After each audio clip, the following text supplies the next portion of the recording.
Hi, hello, my name is Beth, and this is Rad Portraits, a show where I pick someone out of pop culture who I think is important, tell you why I think they're important, and then I draw them in various styles. On Monday, I was having coffee with a friend when Rumble Raw Rachel tweeted at me that I should do a portrait of Gene Wilder, and so I asked my friend, I wonder why, that seems out of the blue, and she informed me that he passed away. And so I dropped everything I had planned for this week's Rad Portraits, and instead focused on Gene.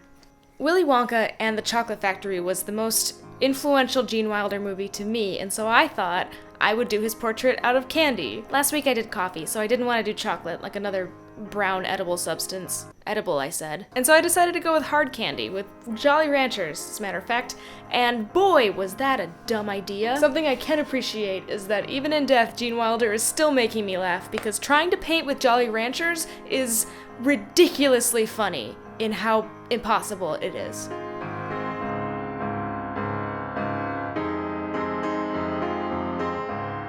We lost one of the greats this week. Gene Wilder, the man who made the 70s funny, passed away on Monday, August 29th, 2016, at the age of 83, leaving behind millions of people who loved him, his humor, and the stories he told. Scrolling through my Facebook feed, I see comedians and housewives alike sharing their favorite films of his, interviews, pictures, and personal thoughts. He's described as a comedic genius, a thoughtful human, and somebody who's able to express a sensitivity and gentleness in front of a camera that's hard to replicate. Gene Wilder started his comedy career at 8 by trying to make his mother laugh whilst she was recovering from a heart attack. Her doctors told him that since his mother had a weak heart, he should never argue with her and always try to make her laugh. He did this brilliantly, and comedy became his guide through life, leading him to star in era-defining films such as Willy Wonka and the Chocolate Factory, Blazing Saddles, and Young Frankenstein. Reading his interviews, it strikes me how appreciative he is of the people who influenced him throughout his career. Be it his friendship with Mel Brooks, his respect for mentor Zero Mostel, his partnership with Richard Pryor, or his glowing opinion of Gilda Radner. Every step of his career, he's calling out the people who helped him in a kind and generous way.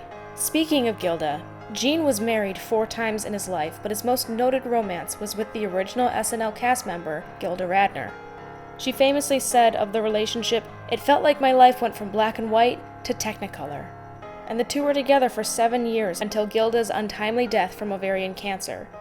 She was only 42, and it sent Gene into a rage, livid that she hadn't been properly diagnosed sooner.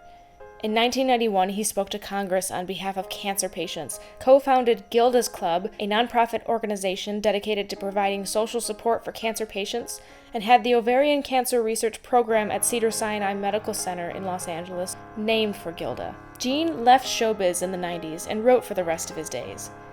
In a New York Times interview, he was quoted saying, "I found that there is a deep well in me somewhere that wants to express things that I'm not going to find unless I write them myself.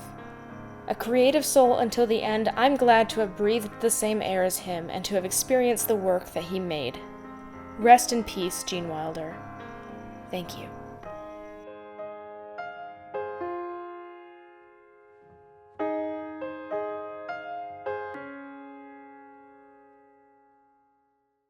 Because it's candy, it never fully dries. It's still like glistening. Are you subscribed to Snarled yet? No? Click that subscribe button. Hit that like if you like this. If you like what I do, my name is Beth. I have a channel called Beth Be Rad. You can go check it out on the YouTubes. Okay, I'm sorry. I'm sorry that I surprised you when you fell off my shoulder a little bit. As always, let me know in the comments below who you want to see on the next Rad Portraits. Here's hoping that next week's is going to be a little less sad. And thanks for watching.